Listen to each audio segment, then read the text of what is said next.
Recording in progress. And we just have had a little bit of a delay.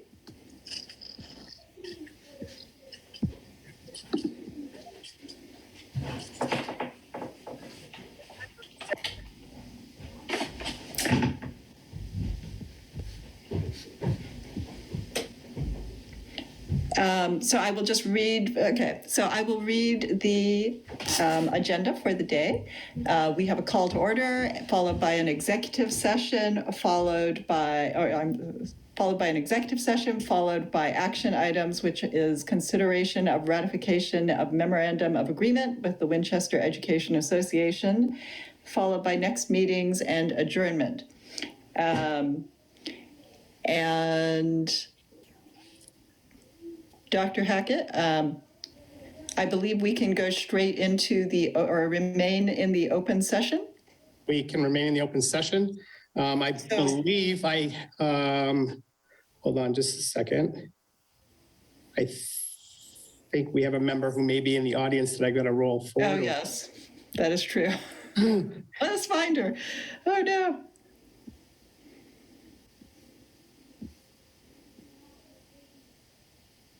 All right, so here's what we're going to do. We have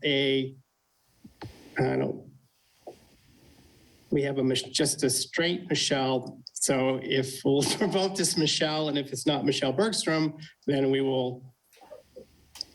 It should be the one that's just Michelle, I think. Okay. Hey, there she is. It is Michelle Bergstrom. It is Michelle, Okay, the one and only. Okay. The one and only. So we will just continue straight, seeing as we do not need the executive session, we will continue straight into the action items. Dr. Hackett, do you have a word before I do have a word, just that I just received word that the Winchester's Education Association ratified or approved the amendment to the existing MOA, which means that we will be moving to optional masking as of Monday, which I've said the date 100 times now, but I believe it is March 14th. March 14th. So this coming next week, masking will be optional for staff and for students within the building. So that is great news. In anticipation of that, I would recommend that the school committee take a motion to ratify the amendment, and also I think it's important that you also just take an official action to lift the mask mandate. So the motion that we would need today is a motion to remove the current mask mandate and make masks optional for district staff and students effective March 14th, 2022. And furthermore, to approve the amendment to the memorandum of agreement with the Winchester Educators Association as presented. So Second? Second. Roll call vote. Mr. Brady? yes. Mr. Hopcroft? Aye. Ms. Bergstrom? Yes. Mr. Nixon? Aye. The chair votes aye, and the vote is unanimous. Any further comment on that? Dr. Hackett, do you have any follow-up to that for us? I do. Sure. I was muted. So just to say that we will be putting out information to parents in the community tomorrow. There are some things that are still in place under the Department of Public Health, which includes which are mandates for us still that we need to enforce, which includes that in our health offices, our nurses' offices, masking is required because it's considered a health facility, as well as there's a mandate around if a student or staff member is actually out with COVID, they are in an isolation period of 5 days. They may return on day 6, but they need to be no symptoms, non-symptomatic, as well as they will need to mask from days 6 to 10. So that will be in the information we send out tomorrow. And additionally, just to say that we will continue with the mitigation strategies that are currently in place.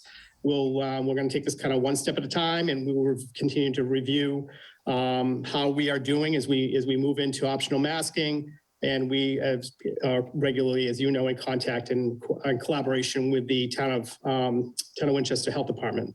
So again, information will be coming out tomorrow to let people know those items. And we're looking forward, I think we all are looking forward to and appreciate the support of the WEA in making this move. We'll continue to always focus on the health and safety of our kids and our staff.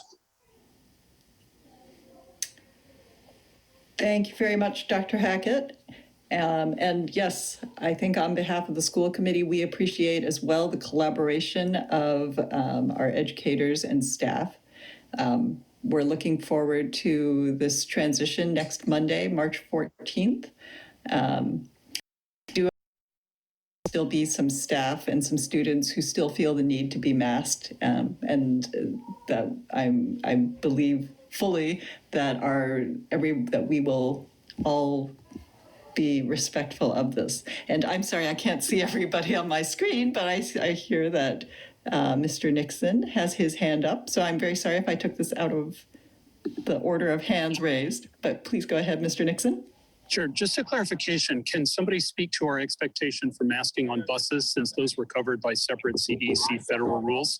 Sure. So the mask mandate for busing for transportation has been lifted also. That was under the CDC. That announcement came out after the CDC also recommended the move to optional masking. So that will be included. Thank you for bringing it up, Mr. Nixon. That will be included in the information we sent out tomorrow. Yeah, that's good. That was just going to be my recommendation, since we had a separate authority having jurisdiction. Appreciate it.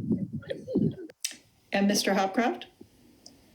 Yeah, so I'm glad that we're able to take this this step today. You know, I know a lot of people in our community were very concerned about the masks. You know, I did want to reiterate something, Madam Chair, that you had just noted on, but just that there will be students who still need to wear masks. I know they're optional, and so they can, but you know, I just wanted to urge folks. I know that our faculty and staff will certainly be supportive of them.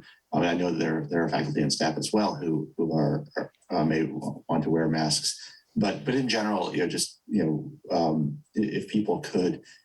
You know, I know there are people that will want their masks off right away. I know there are people that will need them on, and I know there'll be a lot of peer pressure for those students, you know, to do what their friends are doing. And so I hope that our whole community will be as supportive of them. And in fact, you know, even consider wearing a mask to help other people be more comfortable with their masks that they need to have on. So I just wanted to put that out there, because I know it's a big issue. I know it's the right time. You know, a lot of people want to be done with this, but there are a lot of people who you know, aren't able to be done with this, and we want to be sure that we support them as well. Just as a quick follow-up to that, Mr. Hopcroft, so that you know, we have been meeting with principals administratively we've had several meetings over the last couple of weeks. We've worked with our SEL coaches. We worked with Jason Levine here in the central office around it, and we will be prepared to and offering support to staff and to students to make sure that everyone's respectful and understanding this is just it's a personal choice. There's some feeling among the principals that kids just aren't going to care. So that they will, you know, they won't pay attention to who's wearing a mask and who isn't wearing a mask. And, you know, we hope that's true. And we will make sure that continues to be the message. Thank you. Mr. Brady? Just to Dr. Hackett's point, in Melrose, the mask became optional on Wednesday this week. So I've experienced 2 days of having masks optional, and we had, you know, students who had masks, students who didn't, staff who had masks, staff who didn't. We've had no issues, and everything has gone very, very smoothly. So I would hope and expect we'll see the same in our schools, and I would be surprised if we saw anything to the contrary. And Ms. Bergstrom? Thank you. Just one quick thing. I just wanted to thank the collaboration of our educators on this, and to just say that I know that, as what Dr. Hackett said, they're also acutely aware of the fact that they may need to accommodate for differences in their classrooms and different preferences. And I just have full confidence in them that they already do that on a daily basis for many different situations in our classrooms. So I appreciate that they will be able to accommodate for kids who and staff who choose to wear masks and those that don't moving forward, and hope that our classrooms continuing to be safe, welcoming places for kids and staff for all kinds of reasons. Dr. Hackett, could you also just clarify whether this applies to our preschool as well? I can, if I can unmute. So we're going to stay with masking, universal masking at our preschool.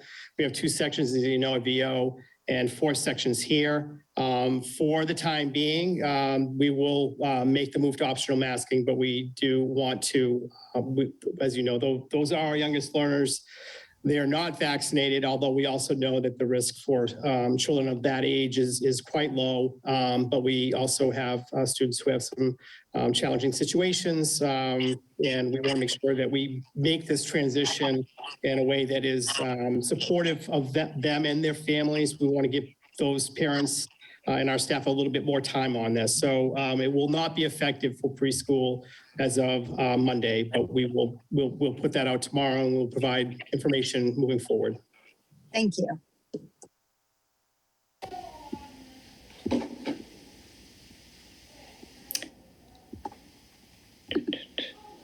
Any other comments? I do not see none.